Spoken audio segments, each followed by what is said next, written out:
बहुत बढ़िया सवाल पूछा है भाई ने कि बैकलॉग लगनी ज्यादा खतरनाक होती है या 75% अटेंडेंस की कमी की वजह से कोई डिटेन हो जाए। दोनों में से कौन सी चीज ज्यादा डेंजरस है आगे के लिए? देखो वैसे तो दोनों चीजें ही खतरनाक ही हैं, कुछ भी ना हो तो अच्छा है। बैकलॉग मैं फिर भी बोलूंगा कि भाई अगर आपकी बैक लगी है ना तो वो आप अगले सेमेस्टर में क्लियर कर लोगे, अगर उसमें भी नहीं कर पा रहे हो तो अगले साल कर लोगे। अब इसका ये मतलब नहीं है कि तुम सब में फेल हो जाओ। एक या 2 बैकलॉग्स हैं, 3 बैकलॉग्स हैं, कर सकते हो क्लियर, कोई बड़ी बात नहीं है, लग भी जाती है और टाइमली क्लियर कर लोगे तो आगे कोई फर्क नहीं पड़ता। ये भी मैं तुम्हें बता रहा हूँ, तो ज्यादा चिंता मत करना इस बात की। अगर लगा गई है तो आगे मेहनत कर लेना, क्लियर हो जाएगी। अब बात करते हैं 75% अटेंडेंस की। ये बहुत डेंजरस इसलिए होता है कि आपकी एक बार तो लग गई, ठीक है, और ये ज्यादातर उनकी लगती है जो हॉस्टल में होते हैं, कंपेरेटिवली हॉस्टलर्स की ज्यादा लगती है, पता है मेरे को। होता क्या है ना, 75% अटेंडेंस की वजह से तुम डिटेन हो गए। अब तुम्हें अगले सेमेस्टर में या कई जगह ऑड इवन वाला सिस्टम भी होता है, वहां पे तुम्हें फिर अपने जूनियर्स के साथ बैठ के सारी क्लासेस वापस अटेंड करनी पड़ेंगी। उसके बाद एग्जाम देना है, वो तो अलग है ही।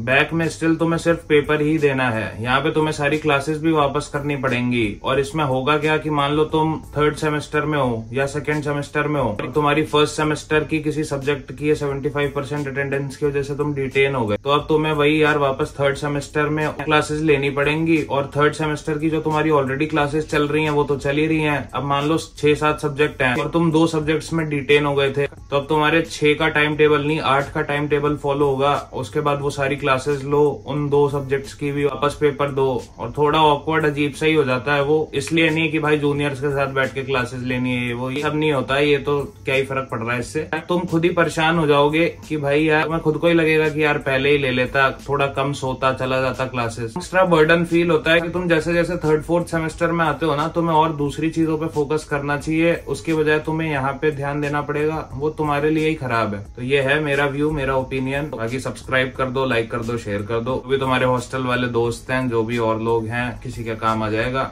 Stay safe, stay happy, peace out.